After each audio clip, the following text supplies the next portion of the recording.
Hola chicos. Bueno, este es el día 13. Perdón por haberlos abandonado tantos meses. Lo sé, lo siento. Les cuento. Bueno, tuve un embarazo bastante complicado y ahora tengo un bebé de 2 meses. Afortunadamente, todo salió súper bien. Pero bueno, él tampoco la pone más fácil, no es que tenga mucho más tiempo, pero vengo decidida a seguir haciendo videos, decidida a seguirles ayudando con este proceso de verdad, para que la saquen, para que la rompan, para que se vengan. Yo sé que es un proceso largo, sé que es un proceso tedioso, pero sé que lo van a lograr. Y que no necesitan estar pagando agencias. Para venirse no se necesita pagarle a nadie, porque todo se puede hacer, todo lo puede hacer uno solo. Y a veces es más complicado buscar intermediarios. Bueno, les cuento. Hoy es el día 13 y para hoy les tenía preparado desde hace mucho tiempo lo que es la Fachsprachprüfung. Quería contarles lo que es más o menos la reglamentación y cómo es. Así que primero les empezaré explicando un poquito de la reglamentación, qué es el examen, qué es lo que se evalúa, y después más o menos un ejemplo de cómo va el examen, ¿no? Los costos y todo esto también. Bueno, chicos, entonces empezamos. Fachsprachprüfung, para los que no lo conocen, es simplemente un examen de alemán médico, ¿sí? Es simplemente del idioma alemán médico. Se supone que es solo del idioma, que no deben estarte evaluando cosas médicas, no te van a evaluar en teoría nada de tus conocimientos médicos. Pero muchas veces no es así y les voy a contar, bueno, esto cómo es. Listo, primero, ¿qué es el Fachsprachprüfung? El Fachsprachprüfung es una prueba que se implementó más o menos hace 5 años. Antes no se hacía. Es simplemente para evaluar que todos los médicos que lleguen a trabajar aquí tengan más o menos un nivel C1 al empezar a trabajar. ¿Por qué? ¿Por qué sucedió esto? Porque antes, cuando había mucha más necesidad de médicos, empezaron a venir de todas partes, sobre todo de España, y con un nivel A1, A2, y hubo muchos problemas con los médicos que empezaron a trabajar con este nivel de idioma en el hospital. Y hubo problemas de diagnóstico, problemas de tratamiento, según lo que se dice. Entonces, lo que se decidió fue hacer como una estandarización, un Fachsprachprüfung para todo el mundo, para que todo el mundo lo tuviera que presentar y estar seguros de que tiene un nivel suficiente para atender un paciente en alemán. Listo. ¿Qué requisitos se necesitan para presentar este examen? Primero, tener un B2 según las reglamentaciones del GER. Esto es, por ejemplo, un TELC, un Goethe, un examen de estos que se hacen de B2 normales, ¿no? Y la segunda es tener un nivel C1. ¿Qué significa esto? O sea, tú tienes un nivel B2 certificado, pero para presentar el examen tienes que tener más o menos un nivel C1. Mejor dicho, que puedas hablar con un paciente, hacerle todas las preguntas necesarias, que él te responda, que le entiendas todo, poder presentarle a un paciente a uno de tus colegas, que él te entienda también todo, hacer aclaraciones para procedimientos indicados, analizar exámenes, tener todo este vocabulario, ¿no? Entonces eso es un poquito más de B2 y por eso se dice que el Fachsprachprüfung es un nivel C1, ¿no? Este B2 que se necesita de requerimiento para presentar este examen puede ser perfectamente un TELC, un Goethe, y no necesariamente tiene que ser presentado aquí en Alemania, puede ser presentado en cualquier país porque eso es estandarizado. Y eso se debe certificar antes para poder presentar el Fachsprachprüfung, ¿no? Esto es un proceso más o menos largo y es diferente en cada Bundesland. ¿Dónde se deben presentar, por ejemplo, todos estos documentos? Varía dependiendo del Bundesland. Por ejemplo, en cada Bundesland hay un Approbationsbehörde. Esto significa una entidad responsable de dar la aprobación o de certificar la aprobación, ¿no? Es diferente en cada Bundesland o en cada estado, mejor dicho. Por ejemplo, en Sachsen es la Landesdirektion, por ejemplo, en Rostock es el Landesamt für Gesundheit und Soziales, en Münster es el Bezirksregierung. Depende, ¿no? Eso hay que buscar en internet a dónde se entregan los documentos, ¿no? Pero quien hace el examen es la Cámara de Médicos, el Erste Kammer. Entonces sucede más o menos de esta manera. Tú mandas los papeles a este Approbationsbehörde y ellos evalúan todo, evalúan dos cosas, que tengas los documentos en orden, el B2 sobre todo, y ellos piden también copia de tu diploma, más o menos sí saber que sí eres un médico para poder darte posibilidad de presentar este examen. Te piden a veces el pensum de tus materias para ver si es posible homologar directamente. y ellos se encargan de decir esta persona si necesita o no necesita presentar el Fachsprachprüfung. 99% de las veces te van a decir que lo necesitas presentar, ¿no? Entonces ellos se encargan de decidir esto y cuando ellos deciden esta persona tiene los documentos necesarios y necesita presentar este examen, ellos mismos se comunican con el Erste Kammer, con la Cámara de Médicos y le avisan y ellos organizan una cita para ti. Tú no tienes que inscribirte en la Cámara de Médicos, en el Erste Kammer, porque ellos se comunican internamente, ¿no? Lo que sí va a hacer es que la Cámara de Médicos te va a enviar un email a ti con las posibles fechas. Ellos te van a dar más o menos 2 fechas que te puedan servir y tú puedes decidir si esta me sirve, esta no me sirve. Es súper fácil de verdad decir no, estas 2 no me sirven, mejor más tarde, ¿no? Postergarla. No hay problema, obviamente tampoco la puedes postergar meses y meses y meses y no presentarla porque ellos pues quieren que la presentes rápido, ¿no? Pero no hay ningún problema si ninguna de esas fechas te sirve y al final te van a decir, bueno, una fecha que pueda ser probable, que tú estés de acuerdo y vas a quedar como preinscrito. Esta preinscripción significa que tú estás como opcional para ese día, pero que depende de que si se corren todas las fechas, si es posible o no. Puede ser que sí o puede ser que no, lo presentes ese día. Ahora, ya cuando estás fijo para esa fecha, te va a llegar un email de la Cámara de Médicos diciéndote que estás fijo para esa fecha, lo que necesitas llevar, en dónde va a ser, a qué hora tienes que llegar, de cuándo a cuándo y todo lo que necesitas, ¿no? Cuando ya tienes ese email, ya estás fijo para esa fecha y te va a llegar también una Rechnung, una colilla de pago para que consignes en una cuenta lo que cuesta, que son más o menos 450 euros. Cuando lo consignes y envíes la consignación, ya estás fijo, pues por decirlo, para esa fecha, ¿no? Listo. ¿Qué se evalúa en este Fachsprachprüfung? Primero, que seas capaz de comunicarte espontáneamente con fluidez, especialmente con pacientes y con colegas. Segundo, ser capaz de comprender y reproducir textos complejos y debates especializados sobre temas médicos. Y tercero, habilidades lingüísticas de nivel C1 del marco común europeo en alemán. Esto es teóricamente lo que se evalúa. Muchos de ustedes saben que en el Fachsprachprüfung a veces algunos evaluadores empiezan a hacer preguntas médicas y quieren respuestas exactas. Bueno, esto está mal por parte del evaluador y no debería hacerlo de esta manera.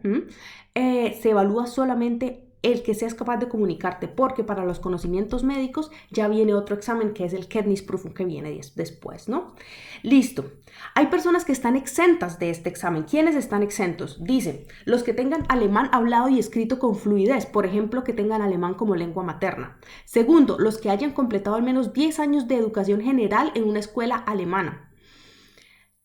Tercero, los que hayan completado por lo menos 3 años de formación profesional en alemán. Y cuarto, los que hayan aprobado un Eignungsprüfung o Kenntnisprüfung. Si tú ya tienes esto, no necesitas hacer el Fachsprachprüfung.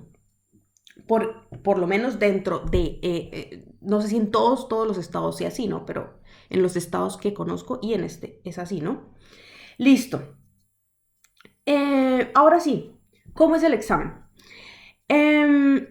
Generalmente es un examen oral y escrito con 3 a 4 evaluadores. De estos 3 a 4 evaluadores, 2 son médicos y 1 es generalmente de la Cámara de Médicos, una persona que es de la Cámara de Médicos que no tiene nada que ver con medicina, pero a veces te hace una que otra pregunta, ¿no? Tiene una duración de 20 minutos cada una de las 3 partes de la que consta este examen. Y siempre empieza con una presentación. Esta presentación, ellos siempre te van a preguntar quién eres, en qué hospital estás trabajando, por qué quieres trabajar, de dónde te viniste, por qué te viniste, todo esto, como para ver más o menos que si te quieres quedar o no te quieres quedar en el campo es que estás trabajando, qué experiencia tienes, si estás apto para ese puesto que estás esperando, ¿no? Siempre hacen este tipo de preguntas. Bueno, si vienen a influir en algo a los resultados después del examen, no lo sé, pero siempre se empieza con este tipo de presentación, ¿no? Listo. Ahora, ¿cuáles son las tres partes de las que consta el examen? Primero, una comunicación médico-paciente. Segundo, el reporte escrito que tú vas a dar. Y tercero, un reporte médico a médico. Esas son las tres partes. Y luego viene la calificación, ¿no? En algunos lugares, por ejemplo, como me tocó a mí en Mecklenburg-Vorpommern, te entregan algunos documentos antes. A mí me entregaron, por ejemplo, un Aufklärung, un consentimiento informado para el paciente, de modo que le tenía que explicar un procedimiento. Y tuve la posibilidad de leerlo antes de ir a entrevistar al paciente. Digamos, en mi caso fueron muy honestos porque desde el principio ya se sabía el diagnóstico, yo no tuve que hacer el diagnóstico, era una apendicitis, era algo muy simple. No me hicieron preguntas de medicina, sí me hicieron preguntas de medicina, pero me aclararon desde el principio, todo lo que tú respondas no tiene nada que ver si lo respondes bien o mal, nosotros solo estamos evaluando cómo te comunicas tú con nosotros y con el paciente, y así debe ser. A ellos no les importa que tú hagas un diagnóstico, sino que tú te comuniques, y así debería ser, aunque todos sabemos que en muchos Fachsprachprüfungen no se está haciendo de esta manera, pero así debería ser, ¿no? Perfecto, me entregaron este Aufklärung antes y yo tuve 10 minutos tal vez para leerlo antes de empezar los exámenes. No, listo. Ahora, la comunicación, primera parte del examen, comunicación médico-paciente, ¿qué es? Entonces, es una comunicación con un actor, digamos, no es actor, sino es uno de los mismos de la comisión que hace de paciente, y él simplemente va a tener un cuadro clínico que sí vas a tener que explorarlo para, importante, buscar diagnósticos diferenciales. Eso sí es muy importante en este examen. No te van a evaluar lo que sepas de medicina, pero sí te van a evaluar que empieces a buscar diagnósticos diferenciales, que empieces a averiguar más, ¿no? O sea, yo tenía que preguntar por diarreas, por infecciones urinarias, y todos los diagnósticos diferenciales, porque después tienes que presentar por lo menos 2, 3, 4 diagnósticos diferenciales, decir qué exámenes de pronto se podrían mandar que descarten los otros diagnósticos diferenciales, quedarte con un Verdacht diagnose o como con un diagnóstico principal, ¿no? Presentarlo, exponerlo, porque contar sobre los exámenes de laboratorio, lo que sucedió, y como indagar, hacer como esta anamnesis, ¿no? Listo. Esta comisión de 3 personas generalmente van a estar frente a ti y van a estar mirando lo que tú haces con este paciente. Entonces, te dan una hojita también en la que tú puedes hacer notas en cualquier idioma, está escrito. Esas notas no te la van a pedir y tienes que escribir al final un diagnóstico, un Verdacht diagnose, ¿no? Y vas a tener una comunicación con este paciente. Los pacientes, en este caso, van a intentar confundirte. Van a intentar decirte de pronto, cuando le preguntas en qué trabaja, van a decirte ocupaciones tal vez raras para que tú tengas que explorar más y volver a preguntar, estar seguro de lo que escribes, porque eso a veces te lo van a preguntar después. ¿En qué era que trabajaba el paciente? Si tú haces como que, sí, entendí, y ellos se dan cuenta que no entendiste, te lo van a preguntar después, porque lo importante es esto, que te sepas comunicar, ¿no? En mi examen, por ejemplo, me felicitaron mucho porque yo siempre le decía al paciente, me lo puede deletrear, su apellido me lo puede deletrear, y cuando no le entendía algo le decía, ¿me lo puedes repetir? ¿Me estás diciendo esto? Me dijeron que eso es exactamente lo que ellos están buscando, porque tú no tienes que entender todo a la primera vez, y en eso los alemanes son muy tolerantes. Ellos saben que tú no tienes que entender todo la primera vez, pero no les gusta que si tú no entiendes te quedes con la duda o hagas las cosas mal. Eso es lo que se quiere evitar a toda costa, ¿no? Entonces lo que se hace es que primero rectificar, estar seguro de lo que estás escribiendo, ¿no? Todo esto. Y hay una cosa que se evalúa y aparece en los protocolos, que es importante: reaccionar a las preguntas. ¿Qué significa reaccionar a las preguntas? El paciente también va a intentar hacerte preguntas y tal vez confundirte, o tal vez, por ejemplo, preguntarte, ¿y me voy a morir? ¿Esa operación es grave? ¿Qué es lo que va a pasar conmigo? ¿Cuántos días me va a quedar en el hospital? Reaccionar a las preguntas es súper importante en este examen porque para eso te la están haciendo, ¿no? Para saber tú cómo reaccionas, qué facilidad tienes para explicar, para calmar al paciente, todo esto. Y que tu idioma sea entendible, que el paciente te esté entendiendo todo lo que tú le estás diciendo, ¿no? Ellos también te van a dar, algunos un papelito o de cualquier manera, los exámenes que le salieron al paciente, los leucocitos, exámenes de sangre, pruebas de orina, lo que sea. Y entonces tú los tienes ahí como para hacer más preguntas, para tener en cuenta después para cuando hagas la parte escrita, ¿no? Listo, esa es la primera parte. Ahora, la segunda parte, que es la parte escrita. La mayoría de exámenes que he escuchado puedes escribir en un computador, en Word, y tienes la corrección de errores que tiene Word. Tal vez en algún otro lugar era escrito a mano, no lo recuerdo, pero creo que la mayoría de veces es siempre escrito en computador. Tienes que escribir un Arztbrief, que es como lo que nosotros llamamos epicrisis en Colombia, no sé si en todos los países se llame igual. Es más o menos los diagnósticos, porque llegó una historia, una anamnesis del paciente, ¿no?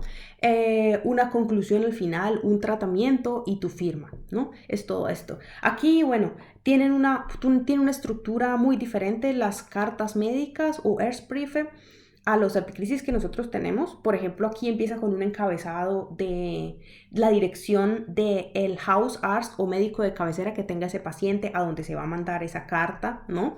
Luego continúa con un encabezado que siempre es como tenemos el gusto de informarle lo que sucedió con el paciente entre las fechas tal a tal y el nombre del paciente claro, grande arriba, ¿no?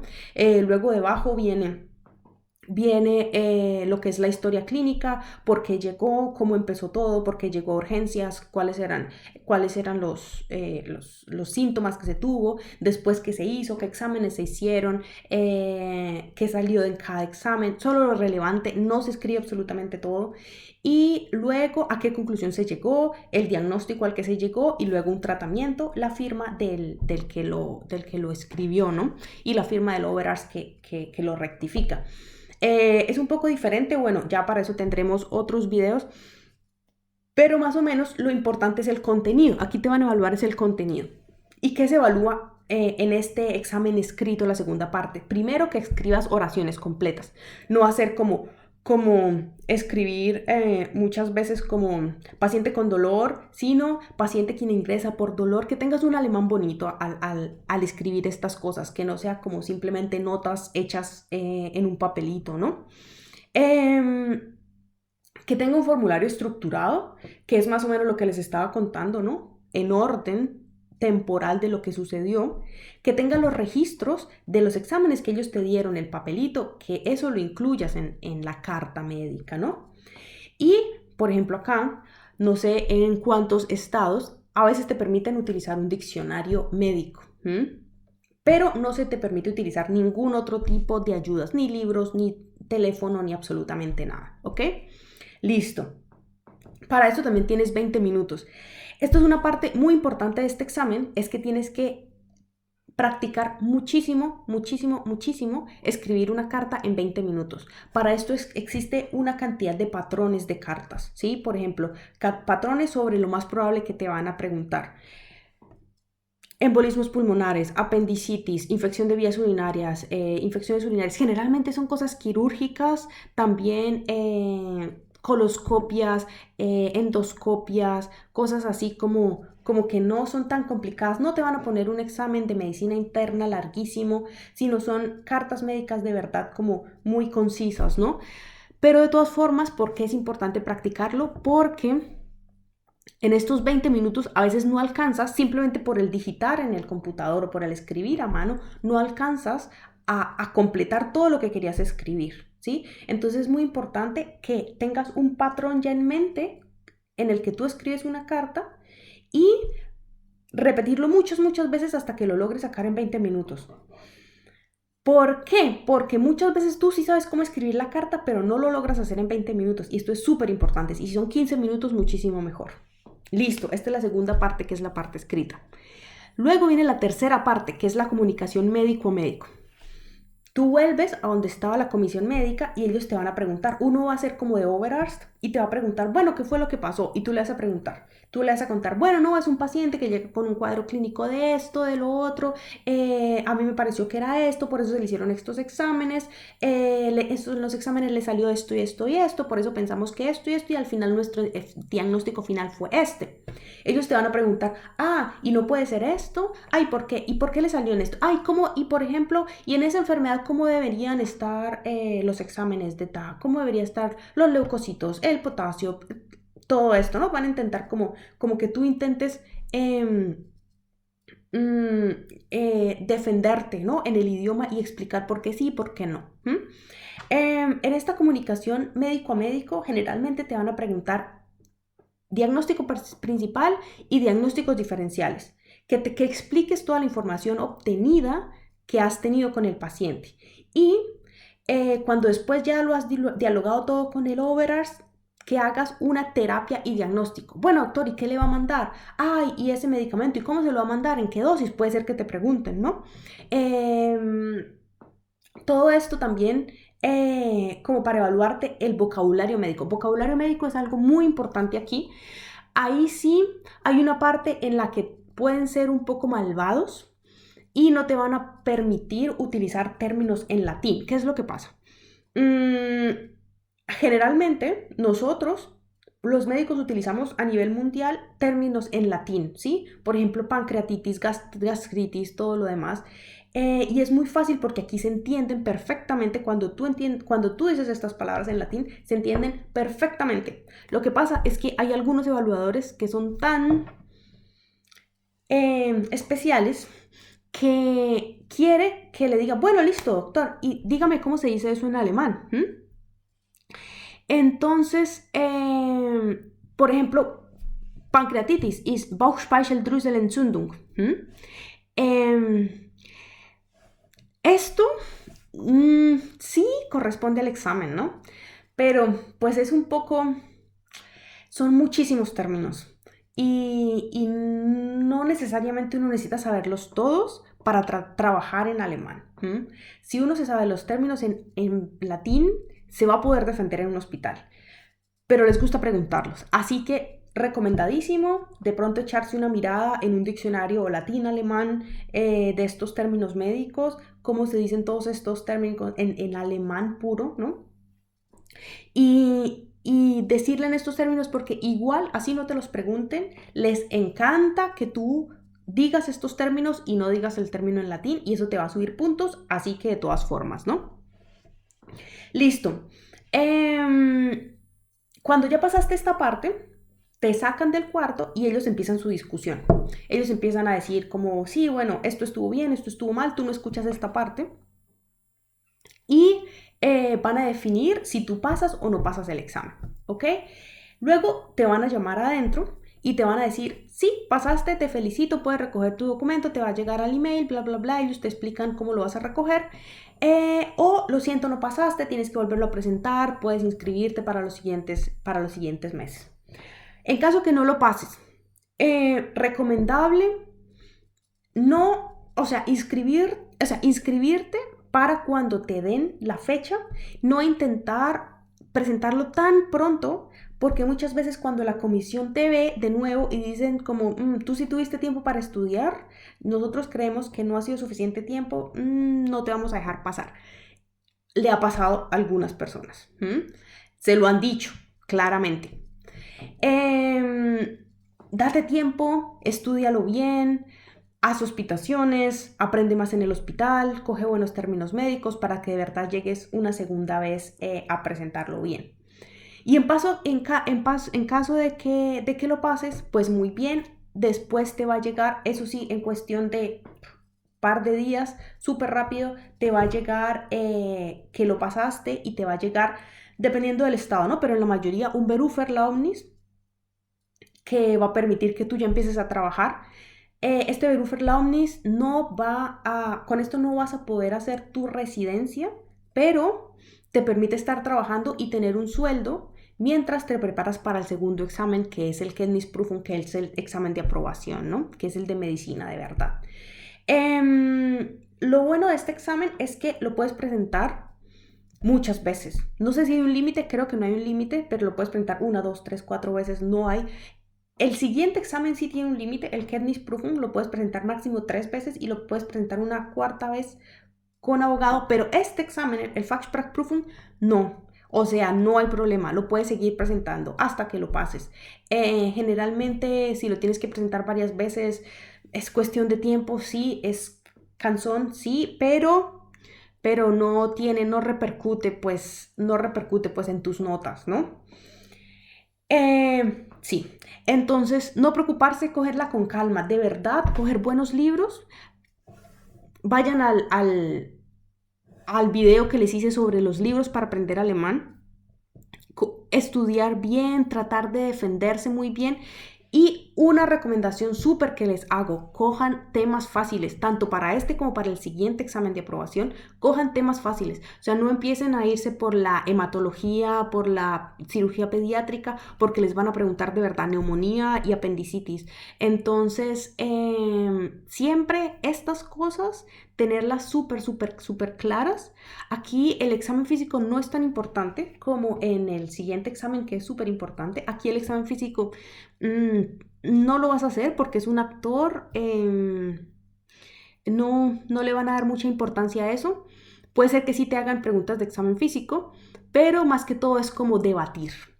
Entonces debatan mucho en su hospital con sus colegas. Hay muchos grupos en Telegram, en WhatsApp, en Facebook que se encuentran para debatir estos exámenes. Y, importantísimo, hay una página súper importante que se las dejo aquí abajo, para donde hay pues varios ejemplos de exámenes que han tenido lugar en varios estados, Bundesland, ¿no? Entonces, cuando alguien reporta un examen, lo mandan a esa página y este señor lo postea y cuenta cómo fue todo el examen de todos los Bundesländer, ¿no? Entonces, aquí les dejo la página para que la vean. Solo les advierto, cada página viene como con su truquito detrás, ¿no? Obviamente no paguen nada, no se dejen creer de publicidad que venga en esa página, no necesitan pagar ninguna de las cosas que aparecen en esa página, pero sí, tomen todos estos ejemplos que son súper importantes y búsquense los grupos de Telegram, los grupos de WhatsApp. Si encuentro los links, se los dejo aquí abajo. Reúnanse con otras personas, busquen otras personas por Facebook, por Telegram que estén presentando este examen. Pregúntense mucho, debatan, que sean capaces de verdad, cualquier pregunta que venga, responderla de alguna u otra manera. Hay una cosa súper importante. Es claro que todo lo que te van a preguntar no te lo vas a saber. Intenta siempre explicarlo de alguna manera. Por ejemplo, que no sabes cómo se dice abdomen en tabla. ¿Qué me pasó? Tú te vas por un lado y te dices, bueno, pues como cuando el abdomen está tan duro por la inflamación que parece una tabla. Ellos te van a entender, o sea, y si te entienden, eso te va a dar puntos. A mí, por ejemplo, me felicitaron por eso, porque me dijeron, o sea, está muy bien que si tú aún no sabías los términos, intentaste de alguna manera, ¿no? No te quedes bloqueado, porque eso de quedarse bloqueado y tratar de buscar el término, y yo me acuerdo, se me olvidó, te quita tiempo, que te quita puntos, parece que tuvieras un mal alemán. Entonces, simplemente que fluya el diálogo. Entre más rápido fluya el diálogo, menos se van a dar cuenta de tus errores. Ese es otro tip. Entonces, eso, que fluya, que sea normal, que sea de verdad natural, que te sientas cómodo en lo que estás haciendo, no te dejes llenar de nervios. Por eso practica mucho antes, para que no te llenes de nervios, que es algo que te puede bloquear mucho y puede ser nefasto en un examen. Entonces, practica mucho, échate preguntas, explícalas en frente al espejo, como sea, como te salga mejor, pero que te fluya. Listo, esto es toda la información que les tengo, ya les dejo las páginas aquí.